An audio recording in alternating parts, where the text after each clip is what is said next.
अच्छा है, इसको पढ़ो, इसका आंसर देने की कोशिश करो। As envisaged in National Education Policy 2020, all higher educational institutions will aim to have a student strength of dash by 2040. Ma'am Hindi में भी पढ़ दीजिए। राष्ट्रीय शिक्षा नीति 2020 में परिकल्पना की गई है कि सभी उच्च शिक्षण संस्थानों का लक्ष्य डैश हो कि छात्र की संख्या 2040 तक कितनी हो जानी चाहिए।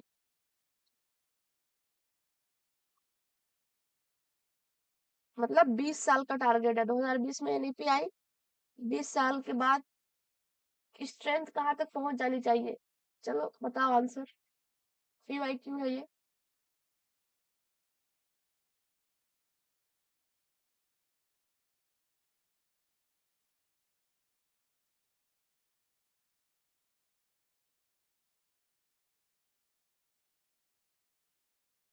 चार हजार से ज्यादा या 4,000 के बराबर? नहीं, 4,000 से कम या उससे बराबर। ओके,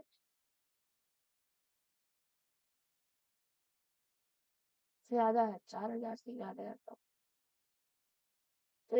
इनका टारगेट है 3,000।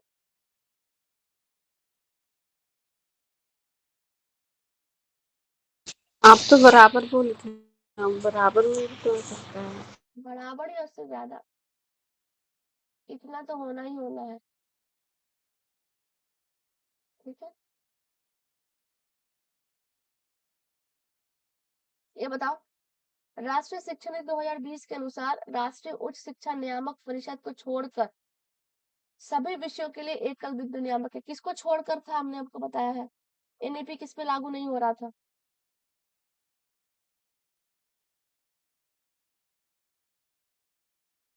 एनईपी के जो रेगुलेटरी काउंसिल है वो किस पर लागू नहीं हो रहा था? हाँ, medical and legal education, second option.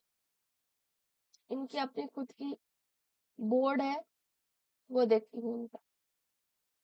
Right, next question. The national knowledge commission जो 2009 में आई थी, रिकमेंडेड एस्टेब्लिशमेंट ऑफ, राष्ट्रीय ज्ञान आयोग ने किस चीज के एस्टेब्लिशमेंट की सिफारिश की? 50 राष्ट्रीय विश्वविद्यालय, 50 तकनीकी विश्वविद्यालय, विज्ञान शिक्षा के 50 विश्वविद्यालय, योग और प्राकृतिक चिकित्सा के लिए 50 विश्वविद्यालय। क्या होगा? पीवाईक्यू है ये सब।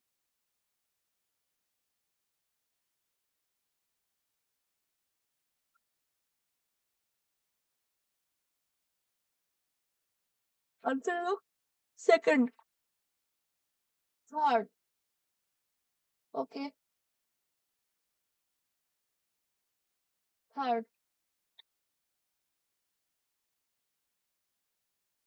सर करेक्ट आंसर फर्स्ट होना चाहिए, 50 नेशनल यूनिवर्सिटीज। इसने ये रिकमेंड किया था कि हमारे कंट्री में 50 नेशनल यूनिवर्सिटीज होनी चाहिए। ये करो, राष्ट्रीय शिक्षा नीति 2020 में परिकल्पना की गई है कि सभी उच्च शिक्षा संस्थानों को प्रोत्साहन, सहायता और परामर्श दिया जाएगा और उनका लक्ष्य स्वायत्त बनाने का होगा, ऑटोनमस बॉडी, और वर्ष तक एक सशक्त बोर्ड ऑफ गवर्नर्स होगा। किस वर्ष तक? The National Education Policy 2020 envisages that all higher education institutions will be incentivized, supported, and mentored, and shall aim to become autonomous and have an empowered board of governors by the year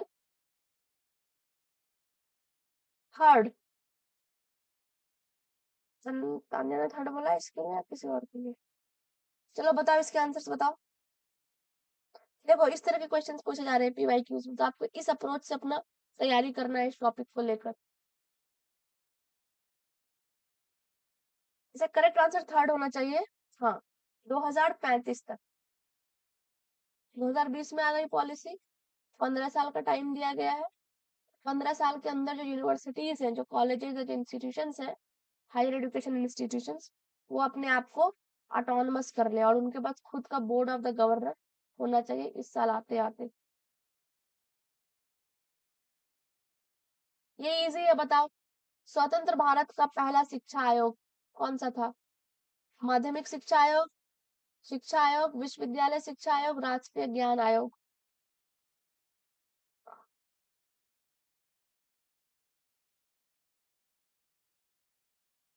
चलो बताओ क्या होगा इसका answer. तो बहुत easy है। First education commission of independent India, Radha Krishnan commission की बात हो रही है। उसका दो नाम है, मैंने दूसरा नाम भी आपको बता रखा है लेक्चर में। वो कौन सा था? Radha Krishnan commission. Correct answer होना चाहिए थर्ड, यूनिवर्सिटी एजुकेशन कमीशन। इसी का दूसरा नाम है राधा कृष्णन कमीशन, है ना। ये वाली जो कमीशन थी, इसका मेन एम्फेसिस किस पर था? यूनिवर्सिटी को लेकर था। ओके। मैम यहाँ पे ज्ञान की बात हो रही है, तो शिक्षा भी तो ज्ञान। देखो सारे में ज्ञान की बात हो रही है, लेकिन जब अपना 1947 में अपना कंट्री इंडिपेंडेंट हुआ, उसके बाद की जो पहली शिक्षा आयोग थी वो कौन सी थी? राधा कृष्णन कमीशन थी, है ना। उसके दो नाम है, एक है राधा कृष्णन कमीशन, दूसरा नाम है यूनिवर्सिटी एजुकेशन कमीशन। पहले ये आती है, सेकंड में ये आती है, थर्ड में ये आती है ना। ये तो 2009 में आ रहा है बाद में बिल्कुल। आपने लेक्चर्स के जो पिछले वाले लेक्चर्स है उसको आपने ठीक से पढ़ा नहीं है, इसलिए गलती हो रहा है। चलो बताओ। एनएपी 2020 के अनुसार वयस्क शिक्षक फ्रेमवर्क विकसित करने की जो एडल्ट एजुकेटर एजुकेशन फ्रेमवर्क है, उसकी जिम्मेदारी किसको दी गई है? एमएचआरडी, एनसीटीई, नीपा या फिर एनसीईआरटी? एडल्ट एजुकेटर फ्रेमवर्क,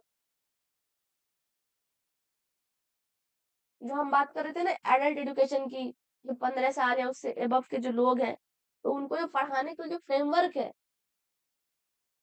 तो कोई तो संस्थान बनाएगी ना, तो वो कौन सा संगठन बना रही है उस चीज को? चलो गेस करो।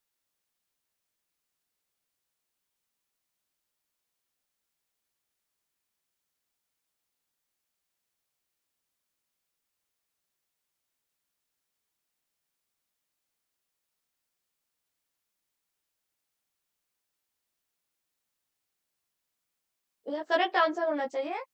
Yes Tanvi, you are right south, NCERT. ठीक है, एनसीईआरटी की जिम्मेदारी है इसके फ्रेमवर्क को विकसित करने की। चलो ये करो।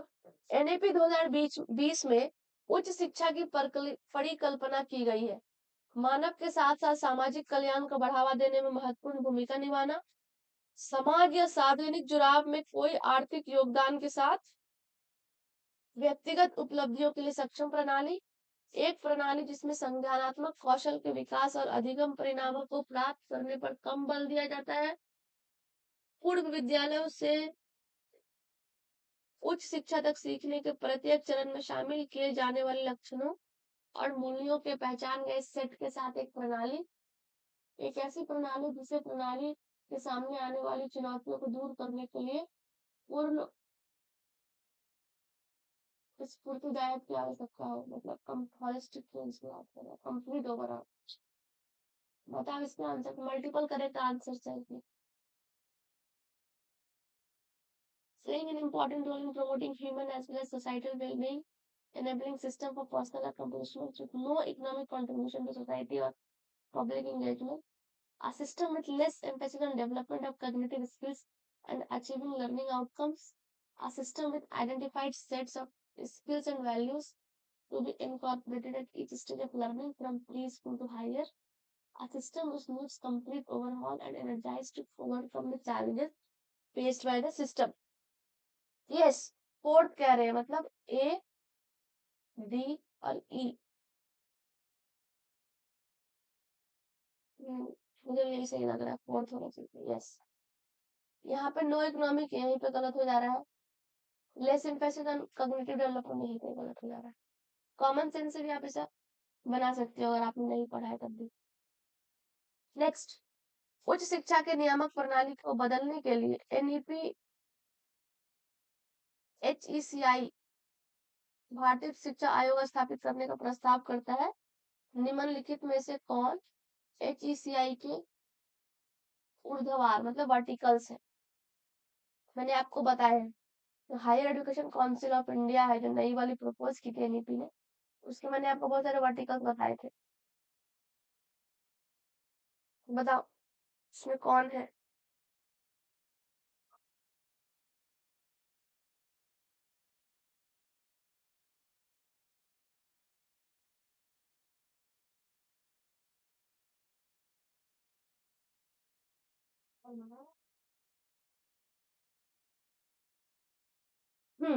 इसका आंसर दो जल्दी कोई।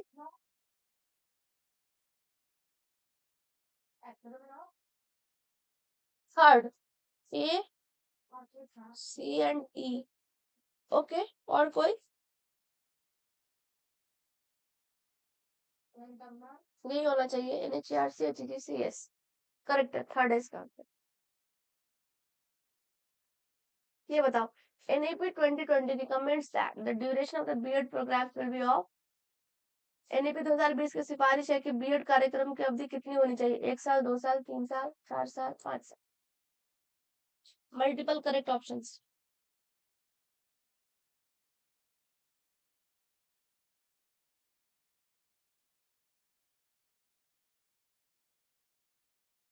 थर्ड, थर्ड मतलब B, C and D। Sonam ने बोला है A, B और D। चलो, सेकंड है का करेक्ट आंसर। आप 1 साल का भी B.Ed कर सकते हो, इसकी अपनी एक क्राइटेरिया है। 2 साल का भी है और 4 साल। 4 ईयर का कब आ गया? 4 ईयर का भी तो इंटीग्रेटेड है ना, बैचलर प्लस B.Ed, 3+1। अब होने वाला है 1 साल का। हाँ, अब 1 साल का भी इंट्रोड्यूस हो गया है। और 2 साल का तो था ही पहले से, तो उसको कंटिन्यू किया गया है। चलो, the National Education Policy 2020 has recommended the replacement of the UGC by an umbrella organization, the HECI, with its 4 verticals। इसके 4 वर्टिकल्स है। वो कौन कौन से? ये तो अभी जो क्वेश्चन आप कर रहे थे ना, वही वाले हैं। इसमें चारों पूछ दिए हैं, हेक्की के चारों वर्टिकल्स। बताओ।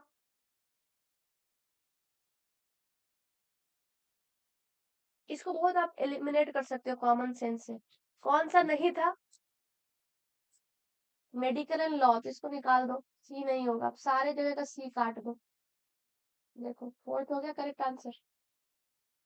इस तरीके से भी कर सकते हो अगर थोड़ा सा भी आपको याद है।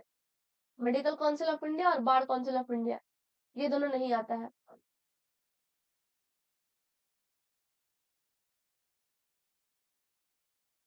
ये बताओ, the focus area of NEP-R, नई शिक्षा नीति का फोकस क्षेत्र क्या है?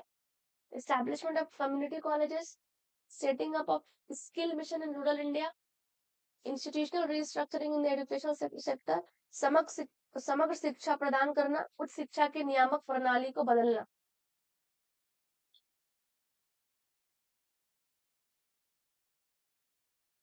चलो, ये लास्ट क्वेश्चन है, इसके बाद हम क्लास एंड करेंगे।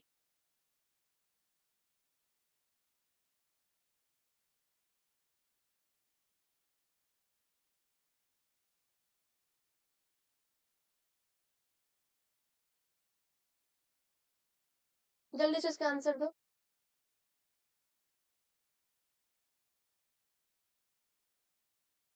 नई शिक्षा नीति 2020 का जो फोकस एरिया है वो क्या क्या है? फोकस क्षेत्र।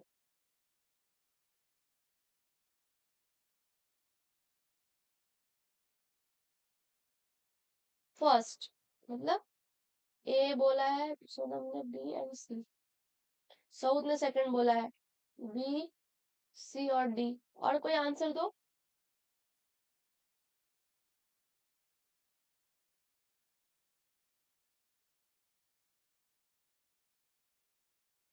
ई किसी, ई नहीं होगा क्या? ई, ये वाला ऑप्शंस।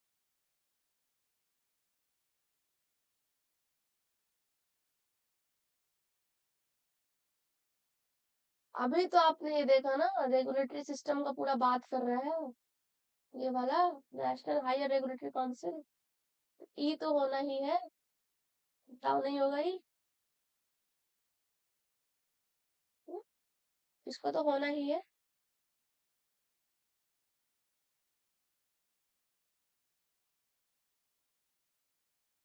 होलिस्टिक एजुकेशन, समग्र शिक्षा, पूरा भी पढ़ा है इतना, मल्टीडिसिप्लिनरी, इंटरडिसिप्लिनरी, तो डी भी हो गया, डी और ई हो गया। Establishment of community colleges, yes, third होगा इसका आंसर। चलो अब हम क्लास यहीं पे एंड करते हैं।